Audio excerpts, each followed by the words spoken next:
मुख्यमंत्री द्वारा कनकबिरा में की गई बड़ी घोषणाएं, क्षेत्र के विकास के लिए महत्वपूर्ण कदम उठाएंगे।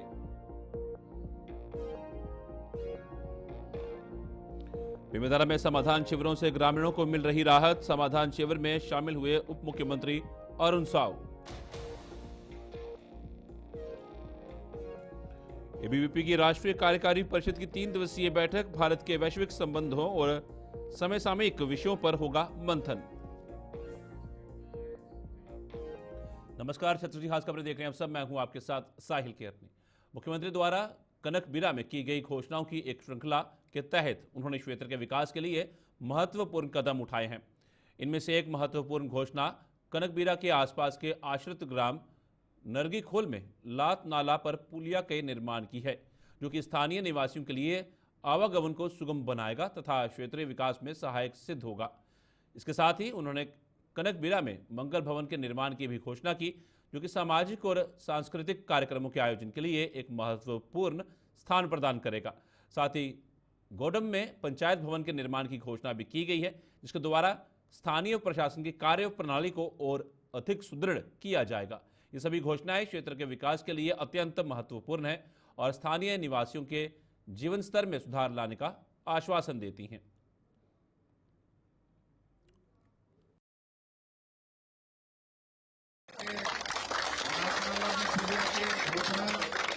कनकबिरा में मंगल भवन बनाबो कर घोषणा और कन्या छात्रावास की घोषणा, पंचायत भवन के पंचायत भवन की भी घोषणा है ना। इतना घोषणा आप करो था। आज ये 4 घोषणा हो गई ना। लातल्ला में पुलिया, नरगीखोल वाला रास्ता में, कनकबिरा में एक मंगल भवन, कन्या छात्रावास और गोड़म में पंचायत भवन। आज बड़ा विभाग की बात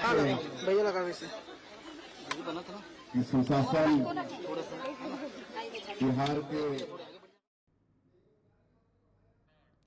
उप मुख्यमंत्री अरुण साव ने बेमेतरा जिले के ग्राम जेवरी में आयोजित किए गए सुशासन तिहार के समाधान शिविर में भाग लेकर वहां उपस्थित स्थानीय नागरिकों की समस्याओं का और प्रभावी निराकरण किया।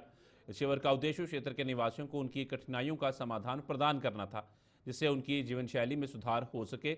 उप मुख्यमंत्री ने नियमित रूप से ऐसे शिविरों के आयोजन के महत्व पर भी प्रकाश डाला, ताकि लोगों को अपनी समस्याओं को सीधे शासन के समक्ष रखने का अवसर मिल सके और तदक्रम में शीघ्रता से समाधान प्राप्त हो सके।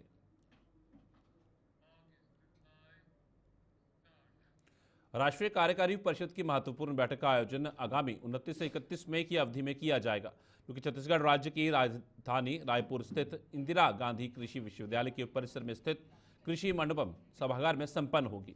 यह 3 दिवसीय मुख्य बैठक ऐसे समय में हो रही है जब देश के सभी राज्यों से 478 से अधिक प्रतिनिधि अपने अपने विचारों और अनुभवों को साझा करने के लिए विशेष रूप से इस अवसर पर पहुंचेंगे। इस बैठक में परिषद के विभिन्न सदस्य शामिल होंगे, जो संगठन के विकास नीतियों और भविष्य की योजनाओं पर चर्चा करेंगे। यह आयोजन न केवल सांस्कृतिक समृद्धि का जश्न मना रहे हैं, बल्कि ये युवा पीढ़ी के लिए सामाजिक और शैक्षणिक दृष्टिकोण से महत्वपूर्ण संवाद स्थापित करने का अवसर भी प्रदान कर रहा है। ऐसे कार्यक्रम के माध्यम से दर्शाया जाता है। तो हमारा जो नागरिक अभिनंदन कार्यक्रम है वो 28 को इवनिंग में रहने वाला है। 29 से हमारी विद्यार्थी परिषद की राष्ट्रीय कार्यकारी परिषद की बैठक शुरू होने वाली।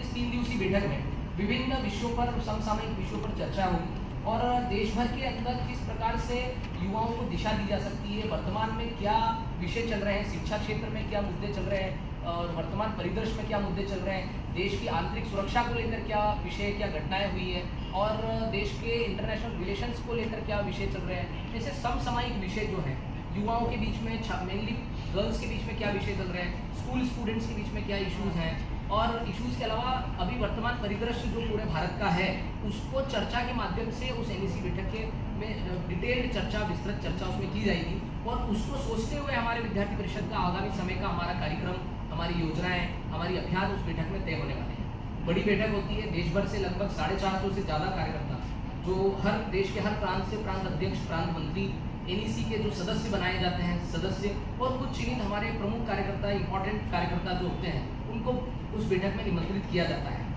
ऐसे 450 लोग पूरे देश भर से आने वाले हैं, 3 दिवसीय बैठक में रहेंगे और इस बैठक में इस बार एक नवाचार की दृष्टि से अगर देखा जाए तो व्यवस्थाओं की दृष्टि से एक अच्छा इनिशिएटिव भी लिया गया है जैसे मैं आपको शॉर्ट में बताता हूँ बाकी हमारी छत्तीसगढ़ के मुख्यमंत्री विष्णुदेव साय 2 दिवसीय दौरे पर रायपुर से रवाना हुए। इस महत्वपूर्ण दौरे के अंतर्गत मुख्यमंत्री साय ने यह जानकारी साझा की कि वे सुशासन तिहार कार्यक्रम के हिस्से के रूप में सारंगगढ़ और रायगढ़ जिले का दौरा करेंगे। उनके कार्यक्रम में सारंगगढ़ में औचित्य निरीक्षण करना शामिल है, जिसमें वे स्थानीय नागरिकों की समस्याओं का निराकरण करने के लिए वहां उपस्थित होंगे। रायगढ़ में आयोजित होने वाली समीक्षा बैठक में भी मुख्यमंत्री साय भाग लेंगे, जहां वे विभिन्न मुद्दों की समीक्षा करेंगे और संबंधित अधिकारियों के साथ चर्चा करेंगे। देखिए, युक्तियुक्तकरण बच्चों के हित में है। आज पूरे प्रदेश में अनबैलेंस है।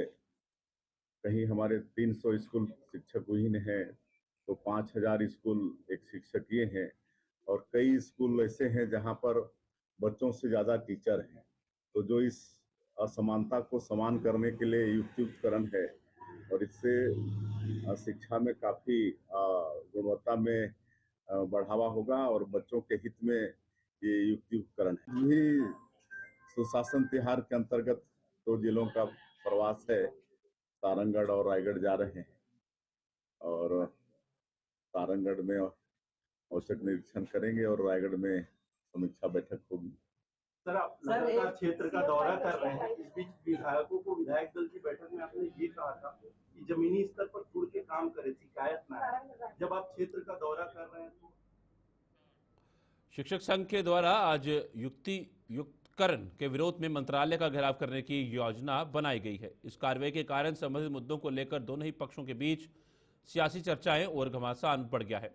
यह जानना आवश्यक है कि युक्तियुक्तकरण से जुड़े निर्णयों पर शिक्षक संघ क्या दृष्टिकोण है और इस मामले में सरकार का क्या प्रतिक्रिया सामने होगी।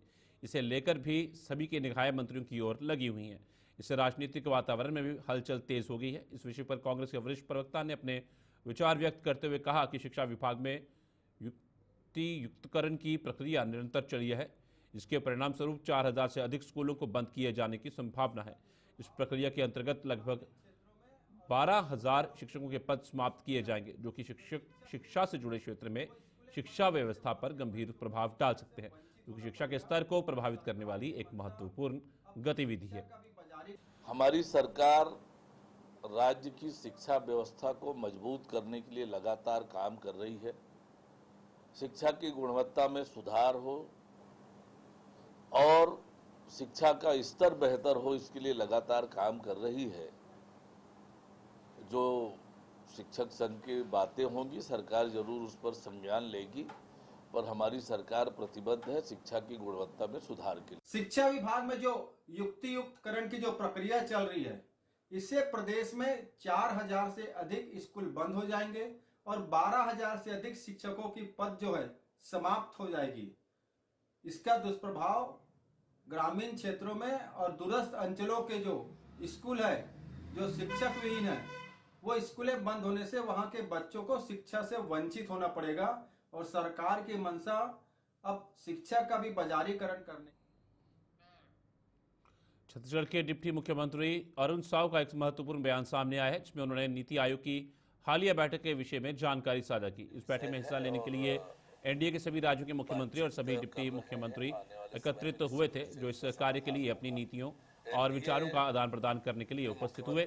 प्रधानमंत्री ने सभी राज्यों के मुख्यमंत्रियों के साथ संवाद स्थापित किया। इसका उद्देश्य यह सुनिश्चित करना था कि सभी राज्य मिलकर एक समान दृष्टिकोण अपनाते हुए इस गंभीर मुद्दे का समुचित समाधान निकालें। इस महत्वपूर्ण बैठक में विभिन्न राज्यों के मुख्यमंत्रियों ने अपने विचार रखे और एकजुट होकर इस चुनौती का सामना करने के लिए अपनी योजनाओं को साझा किए।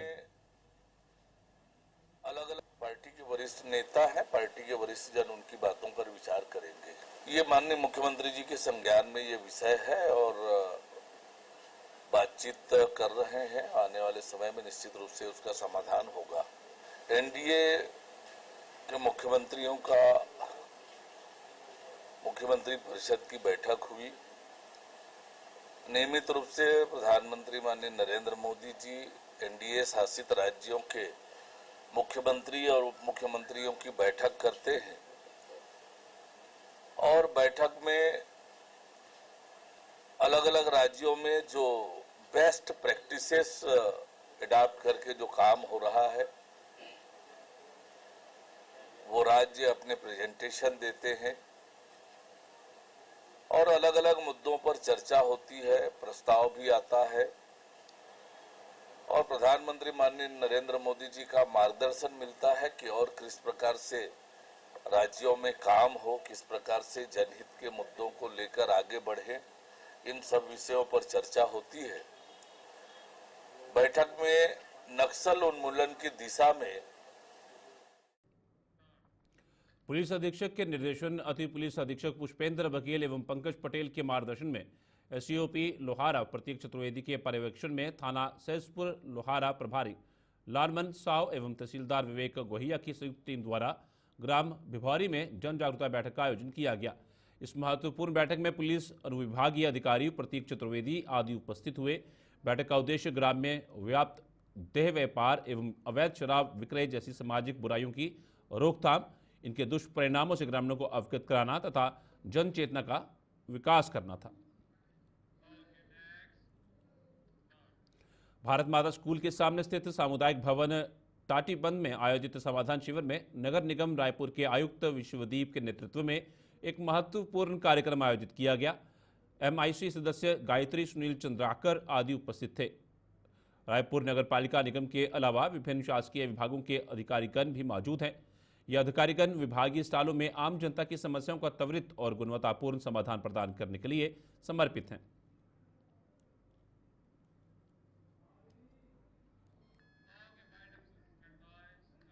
छत्तीसगढ़ की खास खबरें फिलहाल इतना ही। दीजिए इजाजत, नमस्कार।